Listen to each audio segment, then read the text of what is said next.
Você já pensou o que aconteceria se o Pernalonga entrasse para os Jovens Titãs? É claro que não. Ninguém em sã consciência pensou uma atrocidade dessa. Exceto, é claro, algum dos executivos da Warner. O desenho que eu tô prestes a contar pra vocês é um marco na minha infância que habitava o meu subconsciente e ficou ali, dormente, até eu ver uma foto perdida nos confins da internet. E todo o amor que eu tinha por essa obra me acertar em cheio com a força de um caminhão desgovernado. Lunáticos à Solta é uma produção de 2005, muito influenciado pelos desenhos que faziam bastante sucesso naquela época. Desenhos de ação dedicados ao público jovem e adolescente, como Super Choque e Jovens Titãs. Se você é o cara que sentiu a nostalgia vendo as imagens desse desenho aqui, eu não preciso te explicar muita coisa.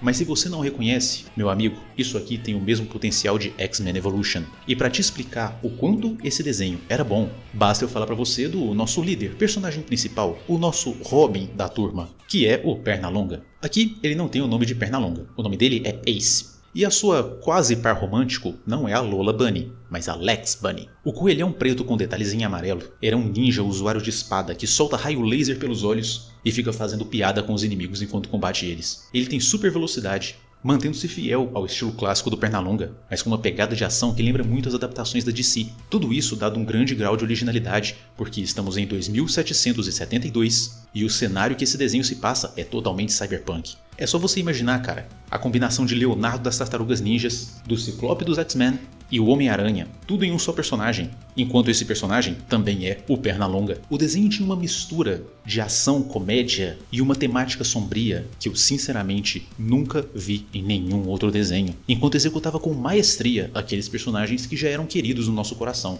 a turma do Looney Tunes. O meu favorito, o Coyote, também tá aqui. Ele mantém o nome de Coyote, mas em vez de ser Willy e Coyote, ele é Tech e Coyote. E eu não vou me estender explicando cada um dos poderes deles, mas esse aqui cabe explicar porque ele é um exemplo muito importante do que esse desenho se propunha a fazer. Os poderes de Willy e Coyote eram manipulação magnética, superinteligência, a capacidade de construir equipamentos extremamente complexos e eficientes, além de regeneração. Notou alguma coisa aqui? Não é como se eles simplesmente desenhassem o Coyote e fizessem uma atrocidade com o personagem. Não. Ele ainda tinha aquela personalidade de ficar fazendo engenhocas malucas, só que dessa vez não era para pegar o papaléguas. Ele era super inteligente, um construtor nato, e se qualquer coisa desse errado e explodisse na cara dele, ele tinha o poder de regeneração. Era simplesmente genial. Uma maneira rápida e certeira de cativar a sua audiência, que poderia estar ali na faixa dos 11 aos 15 anos, pois resgatava dessa mesma audiência o carinho que eles tinham pelos personagens clássicos do Looney Tunes, que eles cresceram assistindo durante a sua infância.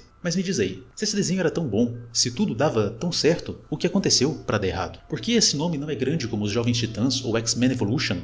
Pois é, meu amigo, o trágico fim de Lunáticos à Solta se deu por uma mistura de razões comerciais e falta de comunicação. O primeiro teaser de Lunáticos à Solta relatava um desenhista da Warner fazendo a base do que são os nossos 6 personagens principais. Porém, ao ser alertado que um meteoro está vindo em direção à Terra, ele abandona o desenho e vai ver o que está passando no noticiário. Deixando o desenho na mesa, uma poça de tinta cai, sujando a folha e distorcendo aqueles personagens icônicos nas suas novas versões mais adultas e sombrias. Era um clipe de poucos segundos, feito só para que as pessoas tomassem consciência de que o desenho existe, mas a mensagem que foi passada por isso foi completamente errada. A audiência americana entendeu que aquilo era um jeito que a Warner estava tentando para repaginar todos aqueles 6 personagens, dando fim à produção das suas versões clássicas e que daqui pra frente ia ser só Lunáticos à Solta. Você pode achar que essa foi uma dedução completamente idiota, e você tem razão, mas essa história totalmente distorcida colou, e colou forte. As crianças mais novas, que nem assistiam o desenho, afinal de contas, elas não eram o alvo desse desenho, começaram a achar que o nosso amigo Ace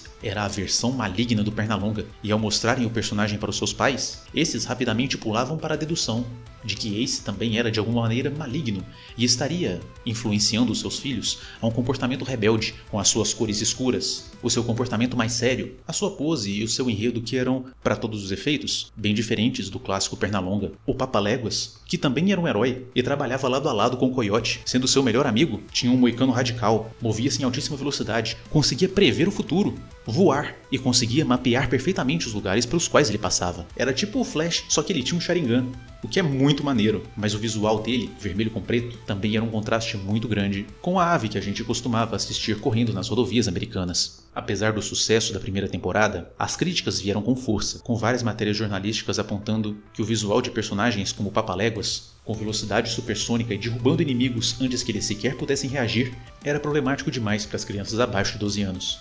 É claro, esse nunca foi exatamente o alvo de Lunáticos à Solta, mas com a torrente de cartas de pais dizendo que iriam boicotar o desenho, a Warner teve que tomar uma decisão. A segunda temporada veio com uma ilustração mais leve, e os temas abordados também mais leves. Em vez de focar tanto na ameaça da cidade, roteiristas e produtores se concentravam em procurar oportunidades de fazer piada, mostrando também o que seriam os descendentes de personagens como Eufrazino, para deixar os garotos mais novos mais à vontade com o conceito. O problema a partir daí foi que a Warner criou uma expectativa, alimentou um público e depois deixou ele de lado, oferecendo a sua atenção para outro. Com as crianças não assistindo, porque a primeira temporada era muito sombria, e os adolescentes perdendo interesse, porque a segunda temporada era muito bobinha. Dessa forma, infelizmente, Ace Bunny e sua turma acabaram entrando numa situação da qual não tinha mais saída. O dinheiro fala, e ele fala alto. Se você já comparou o Jovens Titãs original com o Jovens Titãs Go, além de caminhos que certos youtubers seguiram aqui no Brasil, você percebe que o mercado para as crianças é bem mais lucrativo. E é por essa razão que hoje Lunáticos à Solta está num quadro na parede dos estúdios da Warner, com um lembrete bem claro de isso é o que a gente nunca deve tentar fazer. É realmente uma pena. Eu acredito de todo o coração que esse desenho tinha o potencial para bater de frente com os maiores nomes das animações ocidentais.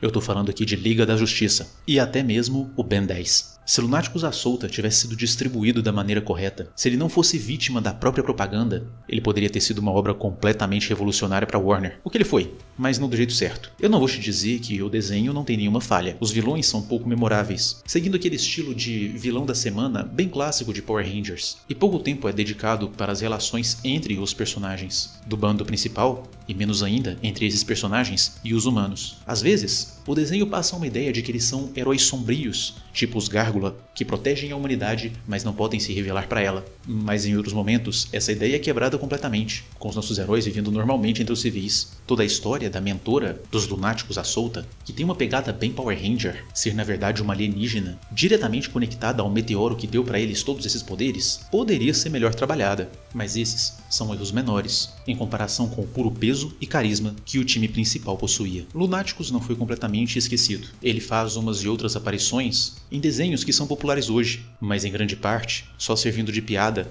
como se ele tivesse sido um desenho ruim, ou como se ninguém o conhecesse. Porém, ele ainda conta com uma população bastante ativa de fãs, que imploram pelo seu retorno. Eu poderia ser um desses, mas depois de ver o que o Jovens Titãs virou, eu tenho as minhas ressalvas. No final das contas, eu acabo tendo que me repetir. O dinheiro fala e fala alto. Se Lunáticos à Solta voltar, ele não vai ser o mesmo desenho. Vai ser, como tantos e tantos desenhos ocidentais são hoje, uma maneira de tentar executar a fórmula de máximo ganho, mínimo de investimento, nunca tocando em temas muito delicados e dando aquela impressão que o intuito final da obra é só fazer uma piadinha e vender brinquedo. Nenhuma crítica à venda dos brinquedos, é claro, isso é necessário para manter o desenho, mas é impossível não concordar que, quando uma obra se torna só uma máquina de vendas, o grande potencial dela marcar uma geração acaba se perdendo no processo. Essa é minha homenagem ao Lunáticos à Solta. Se você quiser reassistir esse clássico, tem ele no Dailymotion, eu acho. Quando eu assisti, tinha, mas agora só Deus sabe. Em outros grandes sites de anime ou de desenhos, não, você não vai encontrar.